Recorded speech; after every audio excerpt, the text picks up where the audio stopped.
Well, would you look at that? What do you think? This is Butternut. Comes to us from our friend Valerie. I took a picture of this and looked it up on the internet to see what could cause those holes. They may be caused by, and I just love saying this, it's the main reason I'm even talking to you, a yellow bellied sapsucker. I suppose that's not funny to say if you're infested with yellow bellied sapsuckers, but if you're not, it's fun to say. Go ahead, try it. Yellow bellied sapsucker. Good morning, good afternoon, good evening, or as we like to say here at Shady Acres Woodshop, howdy. This is Butternut from Valerie, and I'm just loving the bark. So of course this is going to be a live edge bowl. That'll be the top that you're looking at there. The piece is about 8 inches long, about 7 inches wide, and about 3 inches tall. I've measured and marked the center of the top here. It's that hole right there. Or is it that one? No, I think it was this one. That one? Anyway, I marked it with my awl, and I'm going to take it over to the drill press. I'm going to drill a 2.5 inch flat spot for my chuck jaws to set against. In the middle of that, I'm going to drill a 5/16 inch hole for my 3/8 inch woodworm screw. We're going to get this mounted up on the lathe and get to turning. Buckle up, Butternut.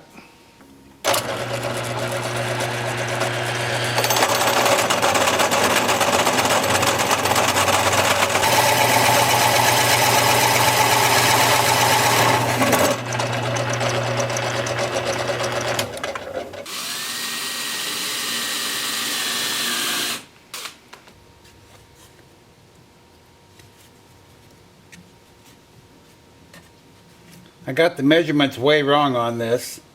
It's I have no idea what I was thinking. It's 9.5 inches long, 8.25 inches wide, and 3 inches thick. I'm going to be approaching from the top side down, trying to keep this bark on here. I did have to glue this edge right here. The rest of it looks tight, but who knows. We're going to be turning at 575 RPM.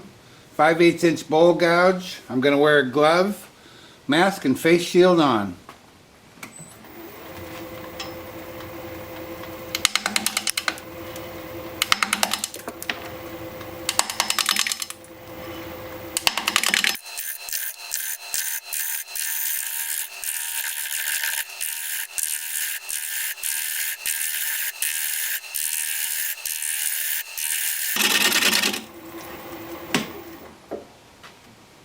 I see some spalting in there. That's cool.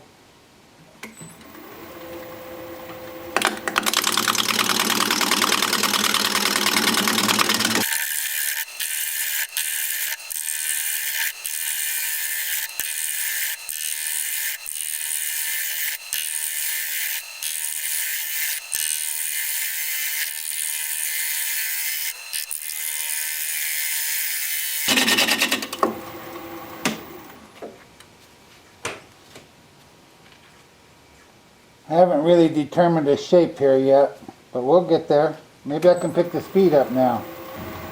About 700.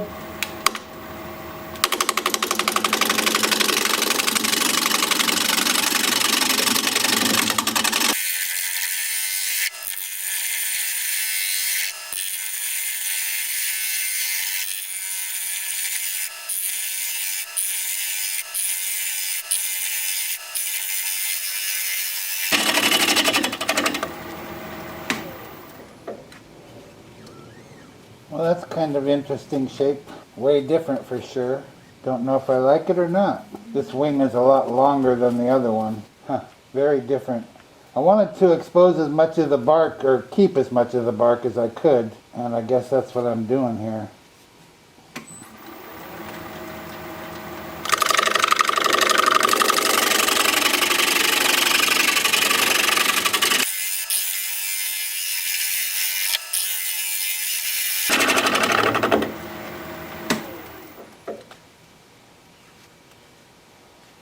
You see that shape? I'll tell you what, I'm inclined to cut this wing off with a handsaw. Just cut it off so that it's equal to this one. That's contrary to what I would normally do, but it kind of looks like it needs that. I know you can't tell a lot from where you are. Looks like if I took off about a ½ inch here, it would equal this one over here. I'm gonna do that. I'm gonna cut a ½ inch off of this wing right here with a handsaw. I'll be back. Well, I cheated. I took it over to the bandsaw, cut it off. Too hot out here today. 90 degrees today. Last week it was, you know, 61 and raining. So now you can see the shape that I've done here, and you probably think it's really ugly and you've never seen anything like that before. Well, I've never seen anything like that before either. So I'm trying to decide if I want to come in here further, which will begin to erode this bark along this lower edge. I'm just kissing it right here. Just kissing it. So I'm thinking of coming up some more, not much more. Again, I want to keep as much bark as I can, which I guess is how I got to this shape. So I guess I will come in here a little further. We'll stop off and see how it looks. I was able to pick the speed up to about 820, still with the 5/8 inch bowl gouge, still with mask and face shield on.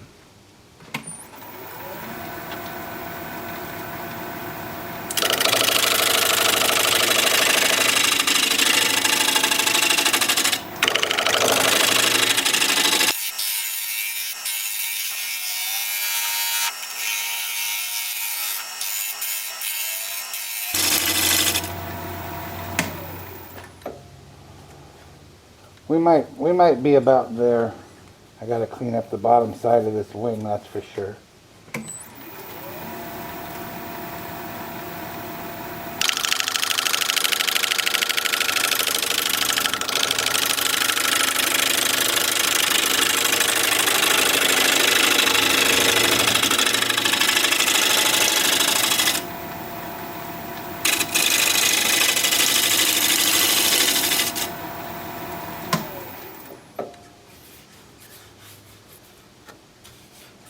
That's better.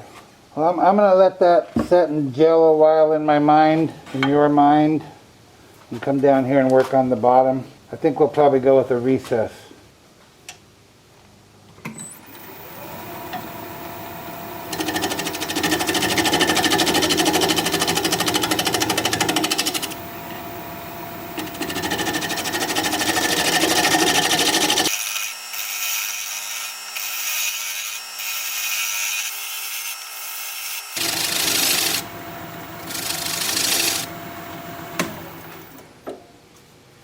We'll mark out for the recess or tenon, whichever way we decide to go. I'm thinking recess.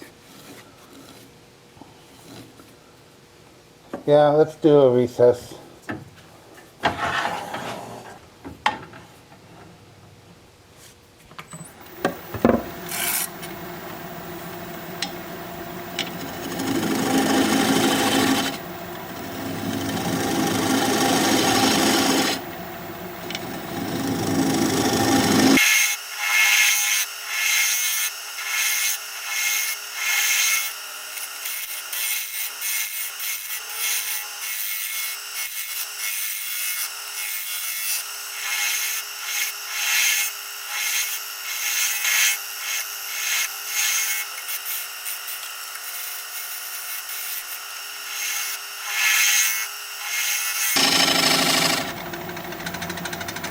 Now I'm going to use my dovetail tool to create a dovetail on the side of that recess.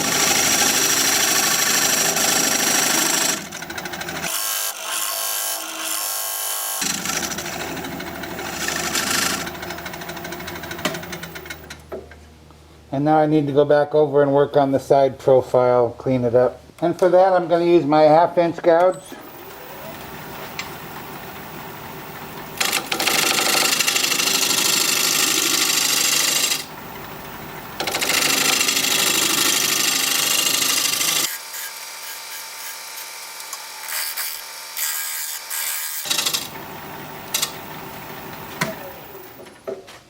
The wood's a little punky, isn't it? Well, that's okay. It's also nicely spalted. That was unexpected. Time for sanding. Well, the shape I've come up with here is going to present a variety of sanding problems. So I'm going to use a variety of sanding methods to take care of them. I'm going to start with my Sandoflex. This is 120 grit. I typically do 180, but this bark is kind of different, little coarser. So I'm going to start at 120 and then do 180 after that. And then I'll stop there. To get inside this kind of a groove area here, I'm going to use my little wedge that I have, and I'll just sand it like this and sand it like this while it's spinning, I think. And then I'll also use my 2-inch disc starting at 80 grit. I can sand all of the body here. I don't know if I can sand yeah, maybe I can. We'll see how all that goes. We'll just find out together, okay? Let me get my mask on and I'll show you what it looks like.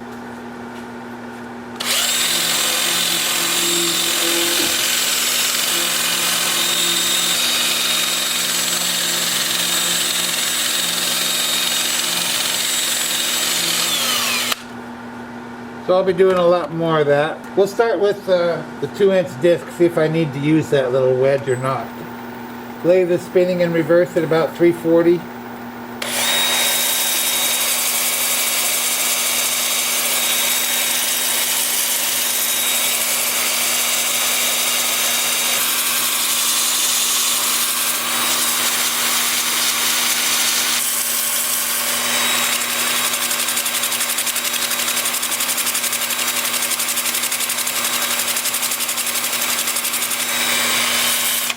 I don't think I'm quite getting in that corner. We'll try this little gizmo. Yeah, that works.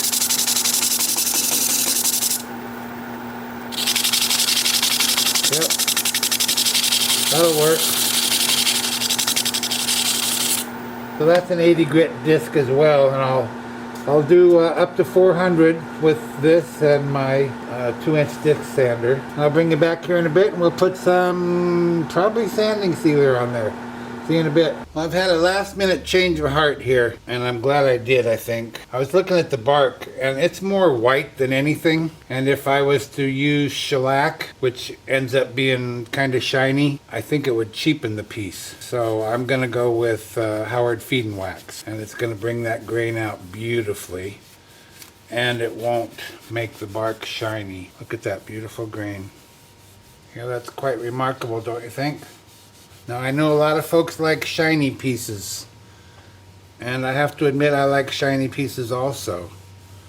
But not every piece is meant to be shiny or looks good shiny. So I will let this set up for about half an hour or so. I'll come out and buff it up with the lathe spinning. I'll just hold a clean cloth against it and turn it about 500, 600 RPM and buff it up. And then we will turn it around and start working on the inside. And I'm real anxious to see what that looks like. I hope it has the same nice grain in there. I don't know why it wouldn't. I'll finish this up after I sign it because I can't sign over the wax. So I'll see you back here in a little bit and we'll start working on the inside. This one's growing on me. I know it's an odd shape. I'm anxious to see what it looks like when it's done. And I don't know how far out here I want to go, so we'll just kind of sneak up on it. We'll start about here. We're going to be turning at 800 RPM, 5/8 inch bowl gouge, mask and face shield on.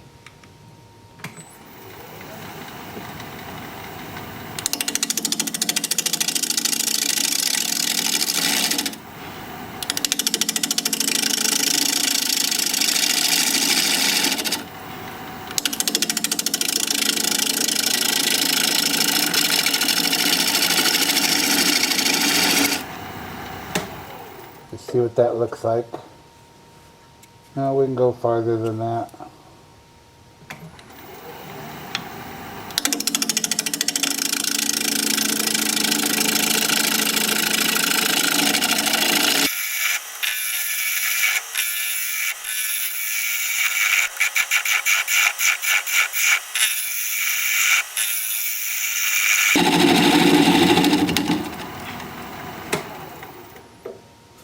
I think we'll stick with that for a little while. We might go wider, but I kind of think not.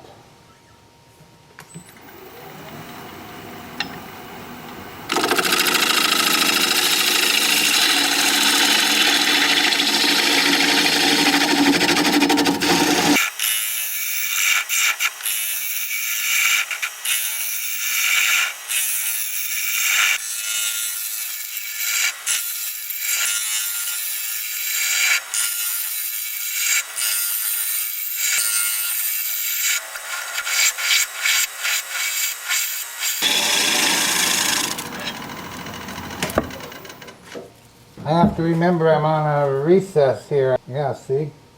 1/4 inch. Yeah, we're about there.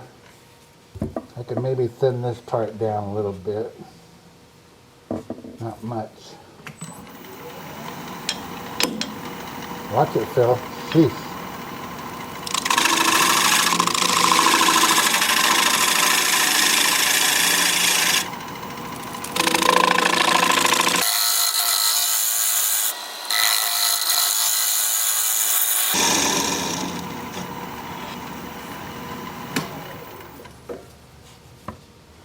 Well, that didn't take long. Let me get a scraper and we'll scrape.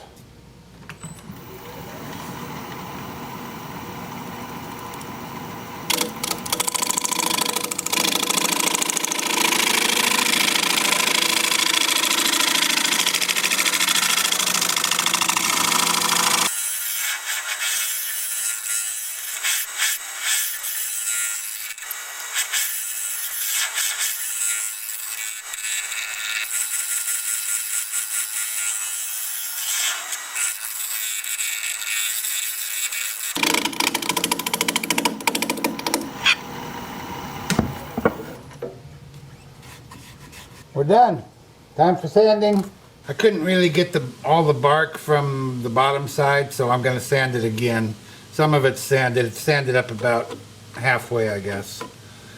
Plus this edge is real sharp, so I want to sand that. And I will use my Sandalflex as before and 120 grit as before.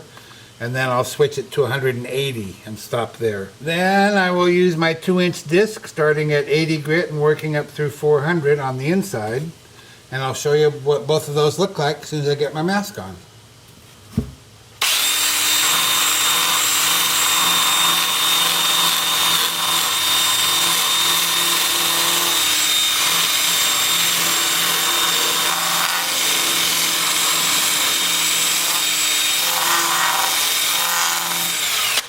And I'll do a little bit more of that. Then with the lathe spinning forward at about 350, I hope this works.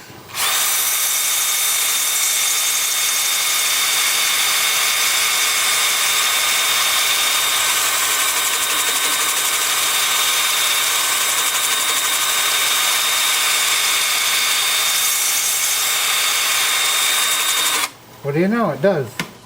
Yippee! I'll bring you back here in a bit and we'll put some finish on the rest of the piece. See you in a bit. Well, that wasn't so bad. And the grain on the inside is just as beautiful as the grain on the outside. And that's a good thing. Now I just don't know how this is going to go. Guess we'll find out.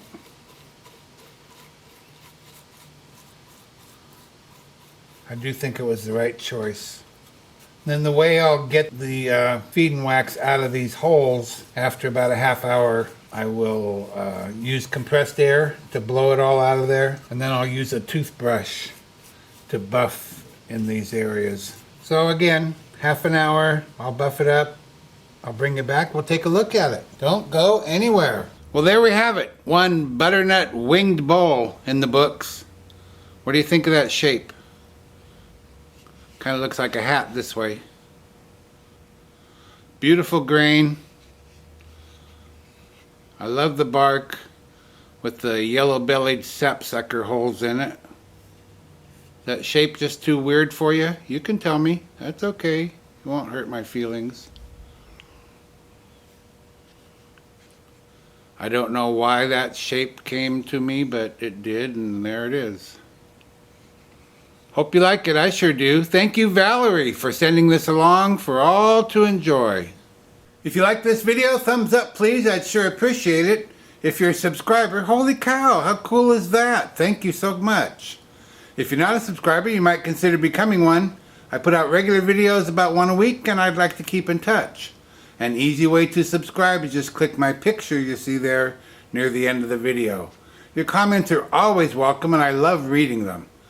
So for now, this is Phil, Shady Acres Woodshop, signing off.